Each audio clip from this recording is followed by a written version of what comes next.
Chaos! Hey guys, Chaos here, and do you know what sucks? Chaos! I mean, unless there are emeralds, and that's pretty cool, because then you can do chaos control. I also like the chaos head and child, they're pretty cool. Okay, well I don't hate chaos, but as much as I thought I would, I know a guy who does hate chaos. Meet Jack, who just needs to expand his vocabulary as we look at chaos! I mean Final Fantasy Origins, Stranger of Paradise, to see if it's worth it. Strangers of Paradise was recently added to PlayStation Plus Extra, making it more accessible to people, so check out my review if you want to see if this game's up your alley. Also, I'll dive into the various DLCs and see if they are worth the money as well. Strangers of Paradise is such a wild game to be given the Final Fantasy moniker. Released in 2022 by Square, this is part of the celebration of the original Final Fantasy. And I say this is a wild game because it's more like Neo or Bloodborne than a traditional Final Fantasy game. Even the more modern takes with 7 Remake and 16, they're nothing like this. They coupled this new gameplay style with old ideas, which is a new take on the first Final Fantasy's story. So some slight spoilers for a 35-year-old game, but the first Final Fantasy does have time travel involved with the story, and it is the final loop that we play as in order to get that happy ending. Strangers of Paradise tells the story of a loop before the final one though, with our heroes having to explore their world, fight the fiends, and kill lots of monsters in order to find, and hopefully stop,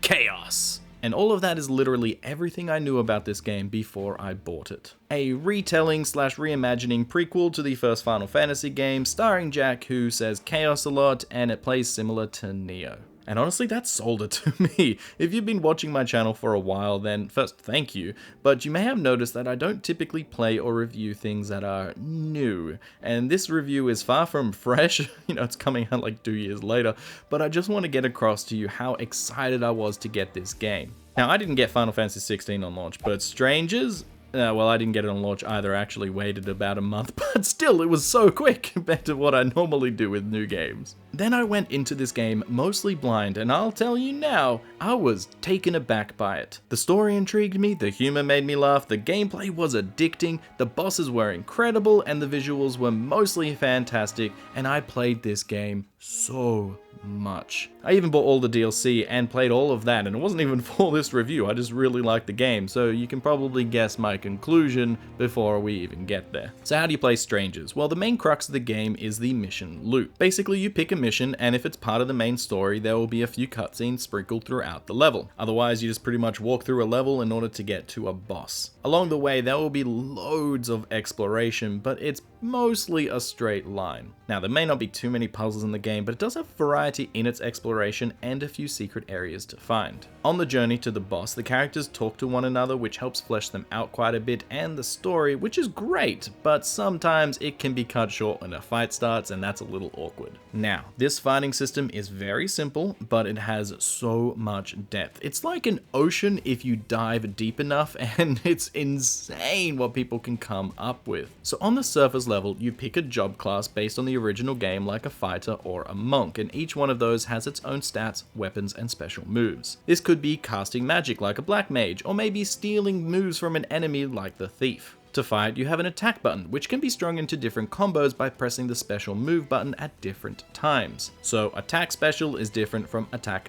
special. You can map which special attacks are on which combo string for various effects that you want and need. Next, you have a block which reduces damage, and if timed perfectly, you can parry, but I was never the best at that. But why have one block when you can have two? The second type is the Soul Shield, and this can block nearly any attack in the game with the potential to stagger your opponent. Successfully doing this will increase your max MP to use for your special moves. So you should just use that block all the time, right?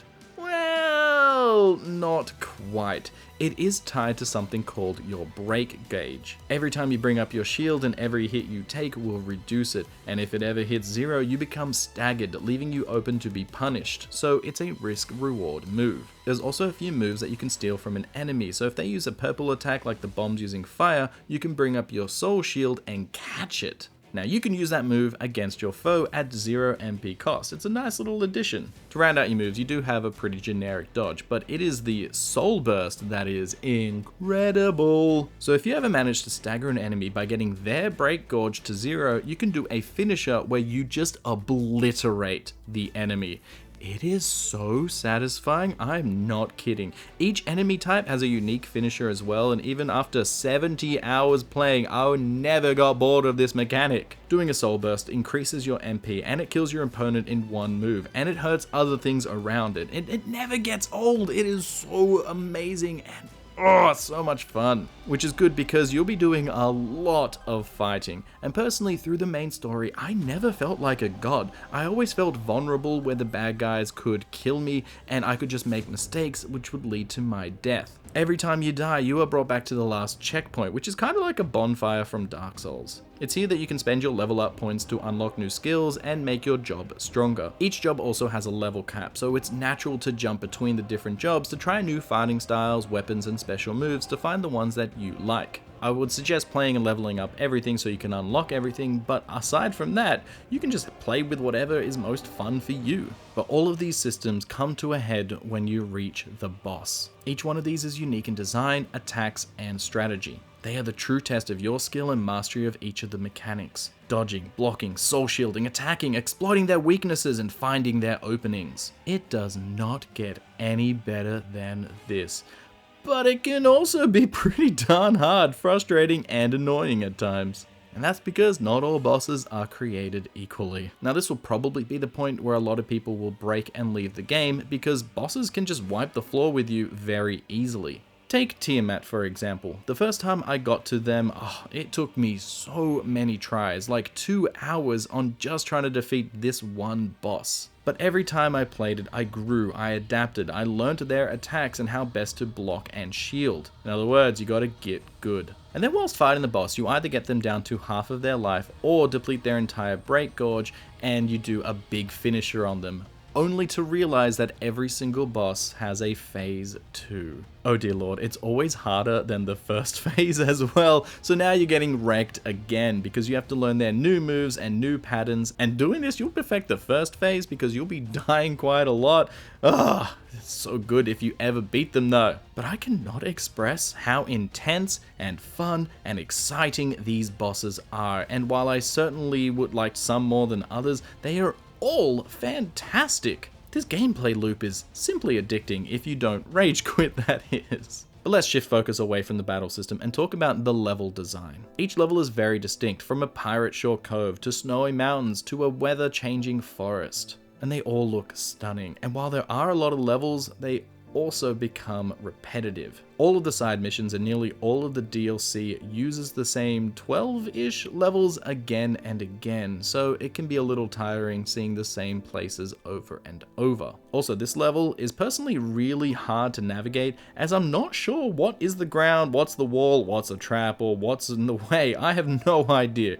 It is my least liked level because it is gross and I find it a little hard to understand. I just don't like it. But every other level, fantastic. My only real complaint is how long each story mission can be. From the time exploring, fighting, and working your way to a boss, it could take you about an hour before you even get to the big bad, and then you'll probably take another hour or two to figure out how to defeat them. Now you can always just walk away and leave your PlayStation. That's always an option, but you can't leave the level or else you'll have to do the entire thing again, so it feels like you're a little bit stuck if you get to a boss that you just can't defeat. Even in the later parts of the game when I was speeding through these levels in order to get certain things, some of them still took like 45 minutes, so it just takes too long. Now while I did make fun of the story at the start of this review, I was just being silly. It's actually pretty good. The writers knew what kind of game they were making and they went ham for sure, and it's nonsensical and dumb, but it's fun. It also has a few twists that I didn't see coming until it was close to the reveals, and I think I was one of the only Final Fantasy fans that didn't know Jack's last name until I played the game. It was a good reveal nonetheless. Lastly, let's talk about the DLCs for the game. There are 3, which each of them expand the story, and I can probably talk about it because it doesn't really spoil the main story at all. So each one of these DLCs increases the level cap of your jobs, making them stronger. It also gives you a new difficulty mode that you will have to play through in order to complete this part of the content. The first first is called Trial of the Dragon King, where Bahamut is introduced. Luckily in our first visit we befriend him, and he sends us out to do some errands as he sees worth in our quest. Now aside from a few story parts which have great lore, this DLC is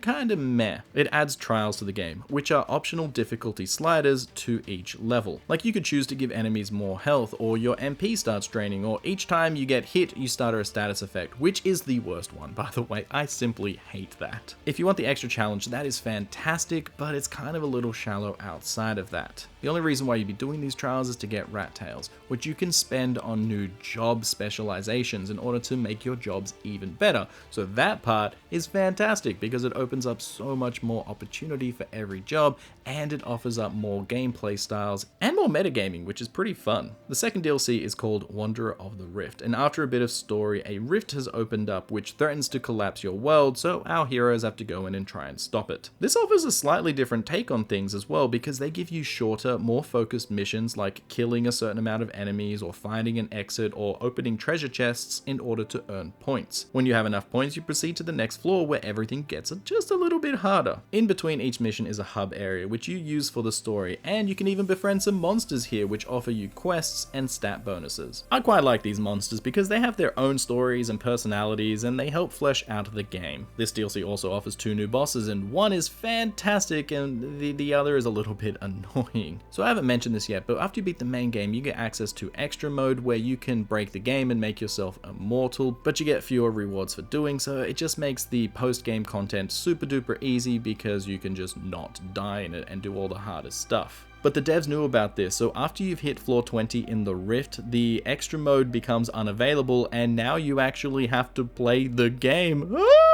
Oh no! This means you have to build up a character, understand the mechanics, and get good all over again. Damn it, I was relying too much on that extra mode. This only really matters if you're going for the achievements. You can always stop at floor 20. There's nothing making you continue. The final DLC, Different Future, finishes off the story with even more twists and turns, and it introduces the Moogle. Yay! This expansion is a little bit different to the previous 2 because it gives us a whole new level to explore. Yay! And side missions to accompany it. It also introduces a new crafting system, which is pretty much there for people that are loving this game and want to try and min-max their characters and create very specific builds. And of course it also offers some new bosses, which are very fun. Both of the new bosses here are fantastic and hard as nails as well, but I was very satisfied beating both of them. This DLC is the shortest though, without too much replay value, unless you're trying to get those perfect builds and you just want to keep playing the game. So if you have not guessed it, in my opinion, Strangers of Paradise is worth it. And it's wild that this game doesn't have more buzz around it. The gameplay loop is addicting, the bosses are insane, and the story is so much fun in all of the right places. Even the DLC is worth it. Definitely get it if you enjoy the main game. The only gripes I have are how long some of the levels can be and how it can become a little bit repetitive if you are grinding for specific stuff or trying to finish all of the achievements and content. But it is a love letter to Final Fantasy in so many ways. It bounces off a few different games and their stories while still being unique to itself. And as the game is now on PlayStation Plus Extra, there's no excuse in playing it. And if you really enjoy it, you can then get the DLC and just wait for it to go on special. It does often enough. And just like me, you can waste 80 hours of your life beating it and getting that platinum, baby, yeah! And that technically isn't even 100% completion, that's just the platinum. Oh, this game could go on forever. So guys, tell me what you thought about Strangers of Paradise. Did you like it? Did you hate it? And tell me what you honestly thought about the story. I had so much fun with it, and it was getting ripped on so much before I played the game, and I knew about all this controversy about it, but I don't know, I had a lot of fun. Maybe I'm just stupid. But guys, don't forget to like and subscribe, and I'll see you all next time. Chaos!